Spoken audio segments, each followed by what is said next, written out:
கரூர் அதிமுக சட்டமன்ற உறுப்பினர் எம்.ஆர். விஜயபாஸ்கர் தனது பதவியை ராஜினாமா செய்தார். சென்னை தலைமைச் செயலகத்தில் சபாநாயகர் ஜே.சி.டி. பிரபாகரனை சந்தித்து தனது ராஜினாமா கடிதத்தை வழங்கினார். சட்டப்பேரவை தேர்தலுக்கு பிறகு பதவியை ராஜினாமா செய்யும் 6வது அதிமுக சட்டமன்ற உறுப்பினர் எம்.ஆர். விஜயபாஸ்கர்.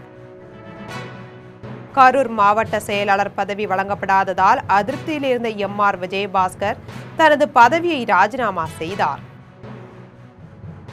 எம்.ஆர். விஜயபாஸ்கர் ராஜினாமா செய்த நிலையில் இன்று தாவேகாவில் இணைய உள்ளதாக தகவல்கள் வெளியாகியுள்ளது. எம்.ஆர். விஜயபாஸ்கரின் ராஜினாமாவை தொடர்ந்து தமிழ்நாட்டில் காலியான தொகுதிகளின் எண்ணிக்கை 7ஆகவும் உயர்ந்துள்ளது. கரூர் அதிமுக சட்டமன்ற உறுப்பினர் எம்.ஆர். விஜயபாஸ்கர் தனது பதவியை ராஜினாமா செய்தார். சென்னை தலைமைச் செயலகத்தில் சபாநாயகர் ஜே.சி.டி. பிரபாகரனை சந்தித்து தனது ராஜினாமா கடிதத்தை வழங்கினார்.